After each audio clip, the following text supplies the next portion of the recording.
Hello students, आज मैं आप लोग को बता दूं 10th क्लास के मैथ के 12 नंबर चैप्टर वृत्तों से संबंधित क्षेत्रफल। इस वीडियो को आप अंत तक देखिएगा। इसमें जो भी आप लोग को सूत्र है, जो भी आप लोग ज्ञान के लिए आवश्यकता है, वो चीज़ को इसमें बताया जाएगा। ठीक है, इस वीडियो को आप लोग अंत तक देखिएगा। ठीक है, वृत्तों से संबंधित यहाँ पर वृत्त बनाया गया है ना, वृत्त है ना यहाँ पे। तो वृत्तों से संबंधित मतलब कि जितना भी केंद्र त्रिज्या सब दिया है ना, वृत्त से संबंधित है। ठीक है, तो इसमें हम जानेंगे सबसे पहले केंद्र। केंद्र का मतलब क्या, वृत्त में केंद्र का होता है। तो यहाँ पे जो बीच का जो पॉइंट होता है, जो बिंदु होता है, इसको क्या कहेंगे, केंद्र कहेंगे। इसको हम क्या कहेंगे, केंद्र। इसको O से डिनोट करते हैं हम। ठीक है, उसके बाद ये हम लोग केंद्र हो गया। उसके बाद हम लोग त्रिज्या। त्रिज्या का मतलब क्या है, त्रिज्या मतलब जो केंद्र से परिधि तक। ठीक है, जो हम लोग गोल गोल घुमाए ना, गोल गोल, तो इसको हम क्या कहेंगे, परिधि कहेंगे। ठीक है, इसको परिधि माना जाता है। जो गोल घुमाए ना, इसको परिधि मानेंगे।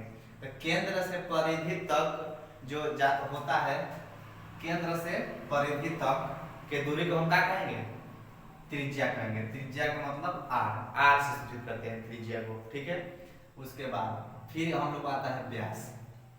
व्यास त्रिज्या के दोगुना। व्यास मतलब क्या होता है, त्रिज्या के दोगुना। तो दोगुना का मतलब कि त्रिज्या से दोगुना हम लोग ये हो गया, ये हम लोग का हो गया डी। व्यास का मतलब डी होता है। तो आप इस तरह से ऑब्जेक्टिव आपसे पूछता है कि वृत्त की सबसे बड़ी जीवा क्या होती है, व्यास होती है। वृत्त की सबसे बड़ी जीवा क्या होती है, व्यास होती है। ठीक है, उसके बाद हम लोग जानेंगे जीवा। जीवा का मतलब कि वृत्त से दो बिंदुओं को मिलाने वाली रेखा को हम जीवा कहते हैं। वृत्त की दो बिंदुओं को मिलाने वाली रेखा को हम क्या कहते हैं, जीवा कहते हैं। ठीक है, तो जीवा हम लोग इस तरह से जो हम कर सकते हैं, इसको हम क्या मान सकते हैं, जीवा मान सकते हैं। ये जीवा के रूप में हो सकता है। ठीक है, उसके बाद हम लोग आता है चाप। चाप आता है। चाप को हम इस तरह से भी कर सकते हैं। इसको हम क्या बोलेंगे, इसको चाप। इस तरह से जो रेखा खींची गई होती है, इसको हम क्या कहते हैं, चाप कहते हैं। चाप कहा जाता है इसको। जैसे कि चाप की लंबाई का भी सूत्र होता है, जिसे यहाँ पे दिया गया है, चाप की लंबाई। तो चाप की लंबाई का सूत्र अभी आपको बताया जाएगा। ठीक है, तो इसको जानने से पहले अब हम लोग जानेंगे वृत्त का क्षेत्रफल। वृत्त का क्षेत्रफल है क्या, होता क्या, वृत्त का क्षेत्रफल का सूत्र क्या होता है। तो इसका होता है पाई आर स्क्वायर। पाई जो है, पाई का मान क्या होता है, 22/7। इसका दशमलव में क्या होता है, 3.14। आप इस तरह से इसको देखिए, ऑब्जेक्टिव में आपसे पूछ सकता है ऑब्जेक्टिव में कि पाई एक कैसी संख्या है, तो पाई एक अपरिमेय संख्या है। और पाई का मान जो 22/7 होता है, इसको हम परिमेय कहते हैं। ये परिमेय में आता है। ठीक है, उसके बाद से फिर वृत्त की परिधि। वृत्त की परिधि होता है 2πr। ठीक है, वृत्त की त्रिज्या क्या होती है, व्यास/2। व्यास/2 मतलब d/2। अब वृत्त का व्यास क्या होता है, तो त्रिज्या गुणे r, मतलब कि त्रिज्या गुणे 2 r2। ठीक है, उसके बाद से अर्धवृत्त का क्षेत्रफल। अर्धवृत्त का क्षेत्रफल क्या होता है, तो 1/2 πr²। ठीक है, उसके बाद से चतुर्थांश का क्षेत्रफल 1/4 πr²। ठीक है, अब देखिए, हमें जानने से पहले हम पहले ये जानेंगे वलय। वलय का क्षेत्रफल क्या होता है।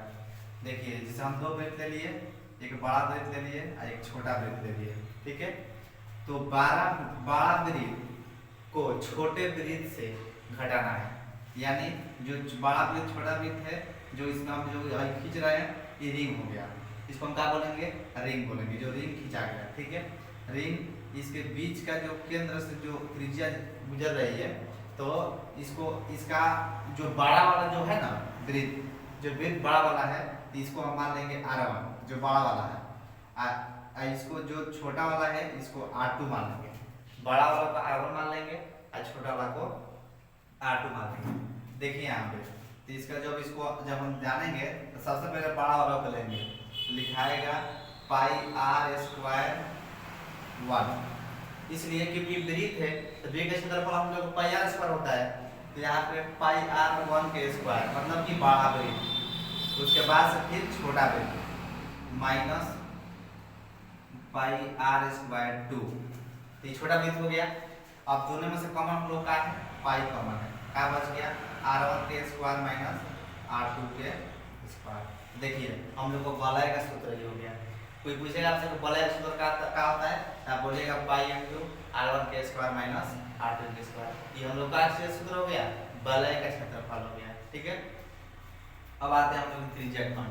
त्रिज्यखंड का क्षेत्रफल क्या है, यहाँ लिखा है त्रिज्यखंड का क्षेत्रफल होता है सूत्र theta by 360 pi are square.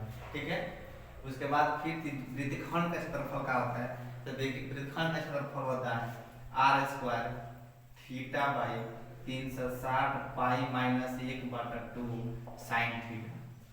ठीक है, ये त्रिज्यखंड का क्षेत्रफल है। फिर यहाँ आप लोगों को दिया है कि चाप की लंबाई, चाप की लंबाई क्या होता है, तो थीटा बाई 360 2 पाई आर, ये चाप की लंबाई है। और एक सूत्र आता है हम लोग का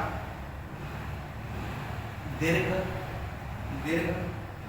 त्रिज्याखंड का क्षेत्रफल।